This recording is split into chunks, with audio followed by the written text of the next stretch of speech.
sur les retraites, il se trouve que c'est un sujet où l'action publique a agi. Hein, et donc, il y a quelqu'un que tout le monde a oublié, effectivement, qui s'appelle Lionel Jospin, qui avait mis en place un fonds de réserve pour les retraites. Ce fonds de réserve, il est doté de plus de 30 milliards. 35, je dirais même. Voilà. Ouais. Mais il y a des engagements qui fait que bon. D'autre part, les systèmes de retraite complémentaires ont eux aussi des fonds de réserve. Et le président du Conseil d'orientation des retraites, qui est censé être quand même la personne qui connaît le mieux l'état des retraites en France, nous dit ces fonds de réserve, leur total c'est 116 milliards d'euros.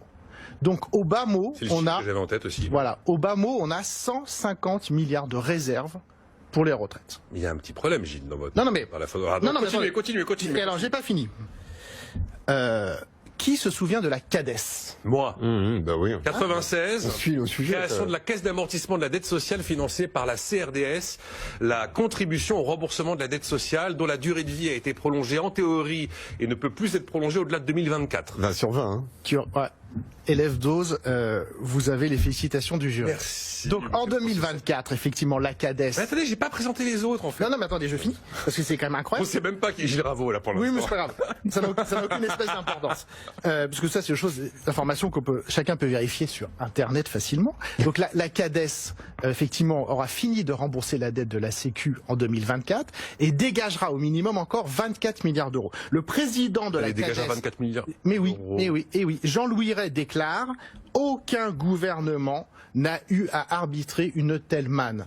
Donc ce que ça veut dire, c'est qu'en fait, et donc c'est là qui est quand même sidérant, je suis désolé de décevoir tout le monde, mais en fait il n'y a pas de problème de financement des retraites, et je pourrais continuer longtemps comme ça en expliquant qu'avec une politique d'emploi un peu moins débile, en créant des emplois et en augmentant les salaires, on finance les retraites mais hyper large. Et pourquoi ? Parce qu'il y a eu plein de réformes des retraites. Oh là, oui. Et qu'en fait, les gens qui arrivent à la retraite aujourd'hui le constatent, les retraites ont vachement baissé. Et en fait, le vrai problème des retraites, c'est la pauvreté des vieux, qui va arriver de façon évidente dans les prochaines années. Qui n'est pas massive aujourd'hui. Qui n'est pas du tout massive aujourd'hui, qui est la aujourd'hui. plus grande réussite de l'histoire sociale de la France. Parce qu'avant, quand on était vieux, soit on avait du patrimoine, soit on était pauvre, et la grande majorité des gens étaient pauvres. Et la première réussite de notre système social, c'est qu'on a un taux de pauvreté parmi les vieux, qui est effectivement un des plus bas du monde et un des plus bas de l'histoire, évidemment.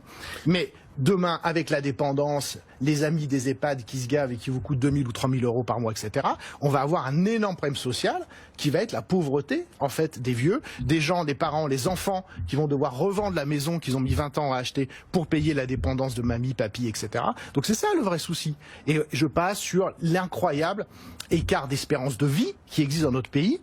Étude de l'INSEE de 2017, 13 ans d'écart d'espérance de vie entre un ouvrier qualifié et quelqu'un comme moi. C'est quand même des trucs énormes. Donc pourquoi on parle pas de ça et pourquoi on nous gave une fois de plus avec un problème monétaire qui, je suis désolé, n'existe pas ?